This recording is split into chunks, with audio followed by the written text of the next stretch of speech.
Hello and welcome back to another video. My name is CJ, the Populist New Yorker, and today we're going to be taking a look at the 2022 Georgia Senate election. So a few weeks ago, Herschel Walker on the Republican side announced he was going to be running, as well as Adam Laxalt in Nevada. I made a video covering that. So now we basically have, as of right now, according to the polling, a front runner in the Republican primary, and that is Herschel Walker. All of the polls conducted in mid to late 2021 have Herschel Walker clearing out the field among the Republican candidates. So we basically have essentially, as of right now, our two candidates for the Georgia Senate race. We have incumbent Democratic Senator Raphael Warnock, and we have the Republican challenger Herschel Walker. Now, he was speculating a run for a while now, and in the early polls leading up, throughout 2021 and all that after the special election, he was actually leading Raphael Warnock in all of those polls. None of the other, hypothetical Republican candidates were able to do that. So Herschel Walker, at least according to the polling, is the strongest Republican to go up against Raphael Warnock.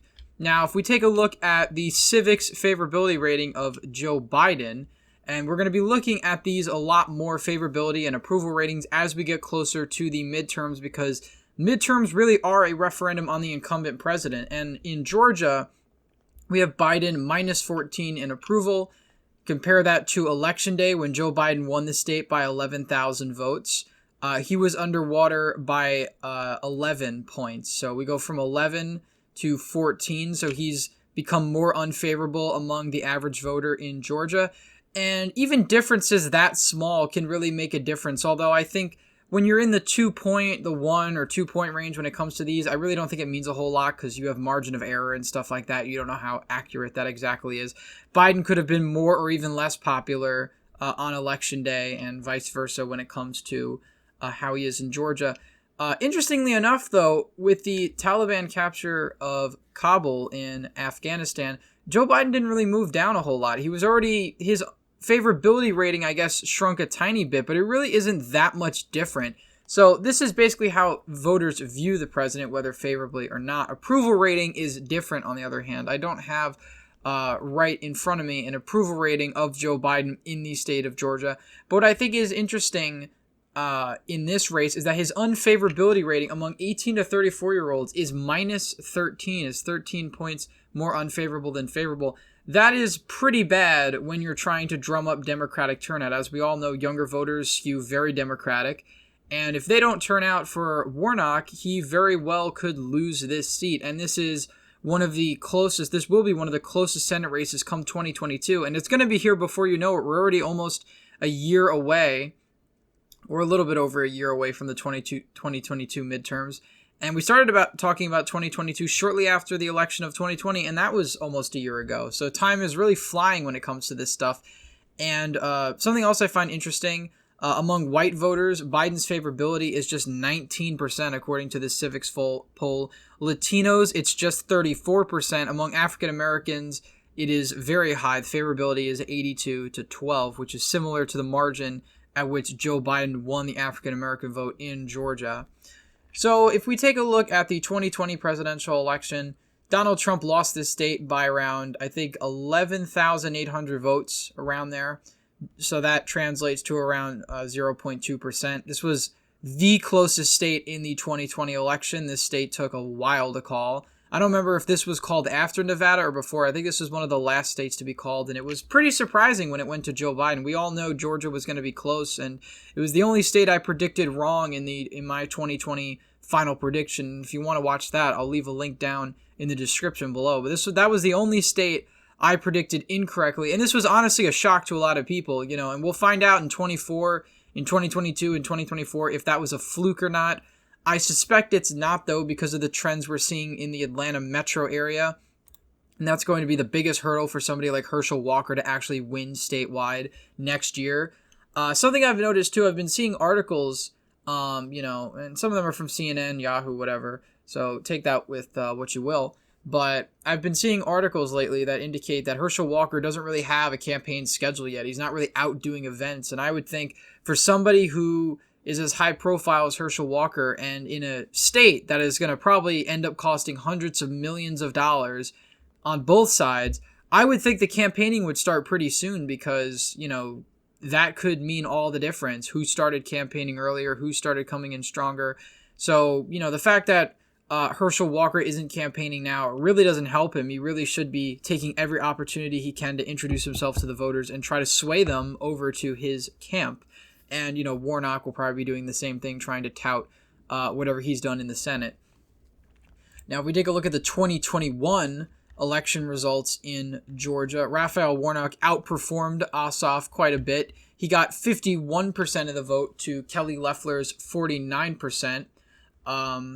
This was a race a lot of people predicted would go to Warnock. The Ossoff race was a bit more surprising, but he did exceptionally well in Gwinnett County, in Cobb County. These are counties that just 5 years earlier were counties that had only went to Hillary Clinton by around 2 and 6 points. And now we're seeing Gwinnett County going to the Democrat by 21%, Cobb County going to the Democrat by about 13%. So it really is remarkable how quick the Atlanta suburbs have trended Democratic. And this was an election where Trump wasn't on the ballot. Trump wasn't on the ballot anymore, although Trump was making campaign stops in Georgia. He was making himself present in this race, and I think that certainly hurt Republicans because it increased Democratic turnout. That and also the prospect of getting Mitch McConnell out of power really got a lot of Democrats fired up in the state of Georgia. And again, there was a huge registration difference between Georgia in 2018 when Stacey Abrams only lost by 1.2%, and in 2020, and even from 2020 to 2021, I think like 300,000 new voters were registered since then. So, the Democrats have had an exceptional field operation in registering voters and a better ground game than Republicans by far. And I really think Republicans took the state of Georgia for granted, and now they're really paying for it with Democrats' electoral success. On this same ballot, I believe a Republican was actually elected alongside these two Democrats. I forget what office a Public Service Commission. He ended up winning by around 0.8%. In a electorate that was slightly more Democratic than Georgia was in 2020. But, a lot of people thought this special election was going to have lower turnout. I thought it was going to have lower turnout too, but it didn't. It turned out it had near presidential level turnout. So how does that impact 2022? Well, if we look at the polls with Warnock and Herschel Walker, we only have two, and they're both biased in one direction. We have a Republican poll from Trafalgar, and we have a Democratic poll in the public policy polling. And the margin is the same, just inverse, 48 to 46. We're still a long way out, and I'm surprised there isn't more polling on this race, but I guess since we have over a year away, the polls right now won't mean a whole lot. Obviously, Herschel Walker is going to have probably more of an advantage going into this race. Raphael Warnock will have more of an advantage going into this race than Herschel Walker because he's already the incumbent senator. He was already elected.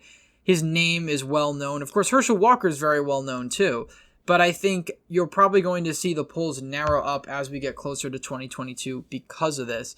And, Georgia's one of those states that, unlike Arizona, which, elects Republicans and Democrats kind of split ticket as they did in 2018 and such, I think Georgia, you're seeing a whole lot less of that. Yes, a Republican was elected alongside Warnock and Ossoff, but it was by a very narrow margin. It wasn't like a 2 or 3 point margin. It was very close. And you could say that that's just, this was also an incumbent, Public Service Commission, and probably a lot of people left that line blank. The Republicans who fill out their whole ballot, there's some Democrats that don't fill out the whole ballot, and that probably can explain why he was elected alongside these two Democrats. I believe Gary Black, who is the agricultural commissioner who won back in 2018 by, I think, the largest margin of any of the Republicans back then, he's actually running too, but he's polling quite abysmally against Raphael Warnock. And again, that could be because it's really early. He's not as well known. And, the public policy polling, they've had a pretty short sample, only 622 people of just voters, I guess, not even likely voters or registered voters. So I don't really know how reliable that is. I think likely voters is the best way to poll people because, registered voters, you have the entire pool of people that are registered to vote. Doesn't necessarily mean they're going to vote in that election. But when you have people that are likely voters, they're people that usually are registered and are planning to vote. So I think likely voters is obviously the best way to sample an electorate.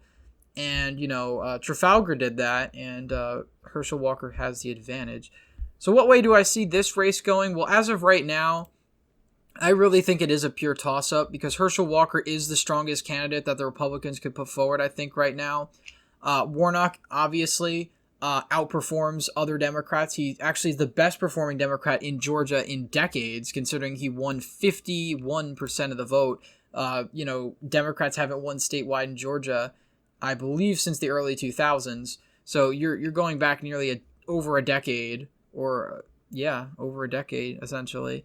And I think it is a pure toss-up because Warnock has his strengths and weaknesses, but so does Herschel Walker. The fact that Herschel Walker isn't immediately getting on the campaign trail, getting his name out there, starting to put out ads, starting to, go out and register his own voters, try and register Republicans, doesn't really help him. I think if you're going to win a state like this, you have to be all in it from the very beginning.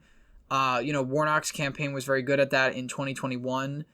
In the special election and in 2020, getting voters out there. And of course, the 2020 election results in Georgia were a mess in terms of the Senate race because we had like 20 candidates running. So, Warnock, he came out on top with like 35%, but then Loeffler came out with like 24 and Collins with 23 or something like that. But the runoff system really helped Democrats in 2021. And in 2022, of course, Warnock's going to have the advantage of being an incumbent senator.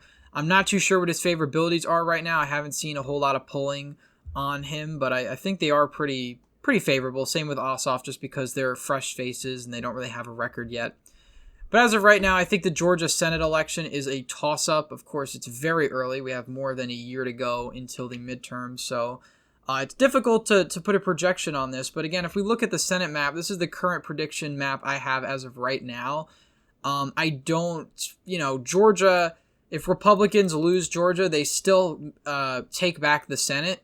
Of course, if Republicans capture Georgia narrowly, and I think either way it's going to be a narrow result because this is going to be one of the closest watch races. Lots of money spent here. I think either way it goes, Republicans are more likely now to have control of the Senate. A few months ago, my previous prediction, even my prediction from last month, I believe, had Democrats keeping the Senate. That's no longer the case, at least from my point of view. I think Republicans are going to take back the Senate, and it all depends if Georgia is going to be one of those states that expands the majority or if they're going to have a slimmer majority with Warnock holding on to his seat. But anyway, guys, thank you all for watching this video. Please like this video down below if you enjoyed, subscribe to the channel, hit the bell notification so you don't miss any new videos that I put out. As always, again, thank you all for watching, and I hope to see you in the next one.